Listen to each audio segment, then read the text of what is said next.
नमस्कार, आप सबका स्वागत है हमारे चैनल नेक्स्ट 9 न्यूज पर। मेरा नाम है दीपक गुप्ता। महाराष्ट्र में शिवसेना को लेकर जो रार देखने को मिल रही है, उस बीच कई खुलासे भी होते नजर आ रहे हैं और इन्हीं खुलासों के बीच 5 जजों की संवैधानिक पीठ ने जो अपनी राय रखी।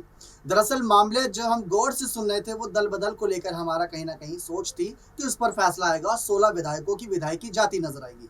लेकिन मामले को शाम होते होते दलीलें रखते रखते पलट दिया एकदम से ही।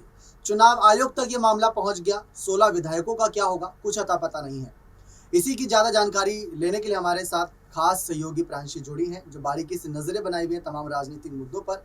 और 5 जजों की संवैधानिक पीठ का जो एक फैसला था, ऐतिहासिक फैसला कह सकते हैं। क्यों? क्योंकि वो लाइव हो रहा था, जनता सुन रही थी, देख रही थी, किसी से कोई बातें नहीं छुपी थी। और जो बातें हमने सुनी थी उसमें दल बदल कानून को लेकर बार बार कपिल सिब्बल बातें रख रहे थे, लेकिन दल बदल छोड़कर शिवसेना चुनाव चिन्ह पर बार बार शिंदे गुट आ रहा था। अब शिंदे गुट का ये कहना है कि हमारे पास बहुमत है, चुनाव चिन्ह हमारा होना चाहिए। लेकिन यहाँ पर जो न्यूज रिपोर्ट दावा करती है वो ये है कि अगर 16 विधायकों पर आंच गिरी है, जो 16 विधायकों की याचिका दी थी उद्धव गुट ने कि इनका इस्तीफा होना चाहिए, इनको इनके पद से बर्खास्त करना चाहिए क्योंकि कानूनी बैठकों में शामिल नहीं हुए थे, तो उस मामले पर अगर आपको ज्यादा जानकारी मालूम है तो तमाम दर्शकों को इत्तला करिए, क्योंकि 16 विधायकों के मामले से शुरू हुआ था मसला और चुनाव चिन्ह पर आकर खत्म दिख रहा है। और अगली सुनवाई कब होगी इसकी तारीखों का भी ऐलान नहीं हुआ। तो सबसे पहला सवाल यही है कि चुनाव चिन्ह पर जानकारी हमने तमाम दे ही रखी खास रिपोर्ट के जरिए, लेकिन 16 विधायकों पर आपका क्या कहना है? सबसे पहले बहुत बहुत शुक्रिया दीपक आपका। और जैसा कि आपने दर्शकों को जानकारी दी कि आखिरकार 16 विधायकों का जो मामला है, नजरें फिलहाल उस पर टिकी हुई हैं। चुनाव आयोग क्या कुछ फैसला सुनाएगा ये क्लियर हमें हो जाएगा जब भी चुनाव आयोग यहाँ पर ऐलान कर देगा। लेकिन दूसरी ही तरफ हटकर अगर बात की जाए सुप्रीम कोर्ट की तरफ, आखिरकार सुप्रीम कोर्ट किस तरीके से यहाँ पर देरी कर रहा है। देरी करना भी जायज है क्योंकि शिवसेना के 16 विधायक हैं, उनकी अयोग्यता की बात है। अगर उनकी अयोग्यता यहाँ से जाती है तो जाहिर सी बात है, आप समझ ही सकते हैं कि राजनीति में एक तरीके से देखा जाए तो उन्हें तमाम दिक्कतों का सामना करना पड़ सकता है। अब इन 16 विधायकों में सीएम एकनाथ शिंदे का नाम भी शामिल है, तो ऐसे में देखा जाए अगर उनकी विधायकी जाती है तो मुख्यमंत्री पद उनका दांव पर लग जाएगा। जिस तरीके से हम झारखंड में देख रहे हैं, अयोग्यता को लेकर जो मामला दिन पर दिन बढ़ता ही जा रहा है। हेमंत सोरेन की अगर विधायकी जाती है तो मुख्यमंत्री पद से उन्हें इस्तीफा देना पड़ सकता है।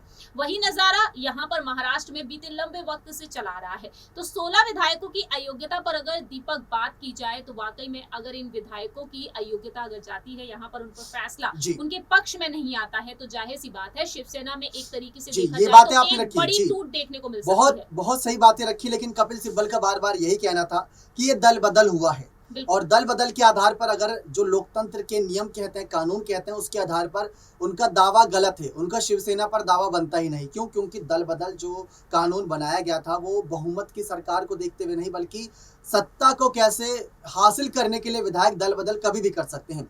उसमें 3-4 बातें निकली, करीब 5 सवाल उठे 5 जजों के इस फैसले के बाद कि चुनाव आयोग को सौंपा गया। सबसे बड़ा सवाल जो ये था कि जो विधायक आज दूसरे दल में गए हैं, गुट बना है, वो शिवसेना पार्टी चाह रहे हैं। अगर पार्टी दे दी गई और कल को ये दोबारा से पार्टी मतलब उद्धव गुट में शामिल होना चाहें और फिर वहां पर जाके कहें कि शिवसेना हमें यहाँ पर चाहिए, तो क्या फिर कानून कहेगा? तो ये अपने आप में बहुत दिलचस्प हो चला है। लेकिन 5 जजों ने जो अपनी बातें रखी थी कपिल सिब्बल के बयानों के बाद, कपिल सिब्बल ने साफ कहा था कि जो दलीलें हैं उनको सुने और समझें और लोकतंत्र को समझें। बहुमत को नहीं, बहुमत से सरकार बनती है जब जनता चुनती है। ये विधायकों की चुनी हुई सरकार है, विधायकों के समर्थन की सरकार है। इसे हम अगर मान्यता दें तो सिर्फ एक शर्त पर, ताकि ये पार्टी विलय करें या पार्टी नहीं बनाए, इसी शर्त पर। तो ये बातें आप किस तरीके से देखती है कि 5 जजों ने जो अपनी दलीलें रखी, पहले तो ये चर्चाएं थी कि 7 सितंबर को आखिरी सुनवाई हुई थी, 27 सितंबर को होगी और दूसरी तारीख दे रखी थी, लेकिन अब अगली तारीख का भी अता पता नहीं है कि कब अगली तारीख पर कार्यवाही होगी। तो कपिल सिब्बल के बाद जो 5 जजों की संवैधानिक पीठ ने अपना कह सकते हैं राय रखी, उस पर आपको क्या लगता है, क्या इसमें पक्ष विपक्ष हुआ था इस बीच? देखिए, जाहिर सी बात है, हम कोई भी अगर सुनवाई को अगर सुनेंगे तो पक्ष और विपक्ष तो नजर आएगा ही आएगा दीपक। तो एक तरफ उद्धव गुट, एक दूसरी तरफ यहाँ पर शिंदे गुट देखने को मिला। जिस तरीके से सुप्रीम कोर्ट ने यहाँ पर कह दिया है कि जो याचिका दायर की थी उद्धव ठाकरे ने कि शिवसेना के चुनाव चिन्ह पर यहाँ पर फैसला सुनाया जाए, उस याचिका को कहीं ना कहीं एक तरीके से देखा जाए सुप्रीम कोर्ट ने तो टाल दिया है, खारिज कर दिया है एक तरीके से। क्योंकि यहाँ पर सुप्रीम कोर्ट ने कपिल सिब्बल के कहने के मुताबिक ही हम मान सकते हैं, क्योंकि उन्होंने कहा था कि चुनाव आयोग को इस पर फैसला सुनाना ही नहीं चाहिए और उनके इस फैसले को होल्ड पर डाल देना चाहिए। तो होल्ड पर उस वक्त डाला गया था, लेकिन दूसरी ही तरफ देखा गया कि सुप्रीम कोर्ट ने अपना फैसला 27 सितंबर के दिन सुना दिया कि अब चुनाव आयोग ही इस पर फैसला सुनाएगा। अब तारीखों का इंतजार किया जाए तो फिलहाल अब हमें इंतजार करना होगा वाकई में कि आखिरकार यहाँ पर तारीखों का ऐलान कब होगा, कब अगली सुनवाई होगी। सुप्रीम कोर्ट में जब भी कोई केस जाता है तो जाहिर सी बात है बहुत ही सोच समझकर विचार विमर्श करके फैसला लिया जाता है। शिवसेना एक ऐसी पार्टी है महाराष्ट्र में जिसका एक अलग ही रुतबा है। बाला साहेब ठाकरे जी ने इस पार्टी का गठन किया था और आज ये पार्टी दो गुटों में बटी हुई है।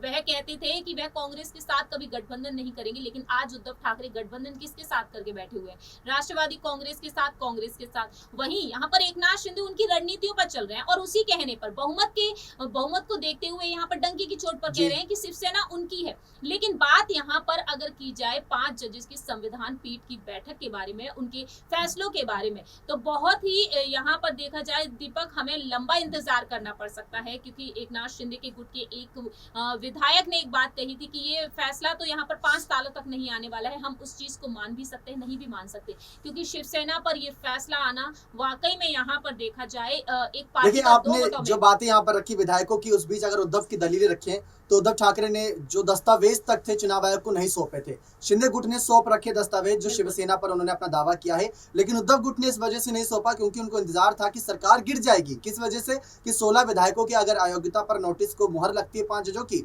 या फिर फैसला आता है तो इस मामले को आगे नहीं बढ़ाया जाएगा। शिवसेना का मामला भी क्या पता दब जाए, या फिर 16 विधायकों को अगर आ जाएगी तो उसको देखते बागी विधायक वापस आने की भी सोचे मातोश्री। तो ये सारी बातें उद्धव गुट की तरफ से दलीलें रखी गई थी। लेकिन इस बीच उद्धव ठाकरे ने कहा कि न्यायपालिका पर उन्हें बड़ा भरोसा। लेकिन उस दिन कार्यवाही हुई, सबसे पहली कार्यवाही चुनाव आयोग के पक्ष में गई, जो शिंदे गुट के लिए फायदा है।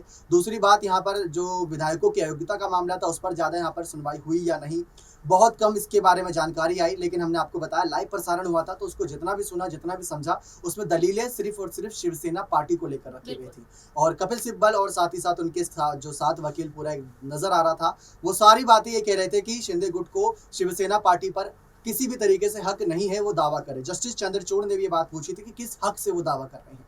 तो बात आई थी बहुमत की। अब चुनाव आयोग किस नजरिए से फैसला करेगी, आप क्या देखते हैं कि वहां पर चुनाव आयोग का नजरिया क्या रहेगा? जैसे 5 जजों की संवैधानिक पीठ ने पहले दोनों दलीलें सुनी, उसके बाद अपना फैसला सुना। लेकिन चुनाव आयोग का कुछ ऐसी सूत्रों के अनुसार खबरें आई हैं कि वो बहुमत के आधार पर फैसला देंगे। तो ये तो साफ है कि ये खेल शिंदे गुट के समर्थन में जाएगा। लेकिन जो बातें लगातार चैनल ये कह रहा है कि शिंदे गुट को झटका लग रहा है 5 जजों के फैसले से, तो इस बार तो उद्धव गुट की हार नजर आ रही है इसमें।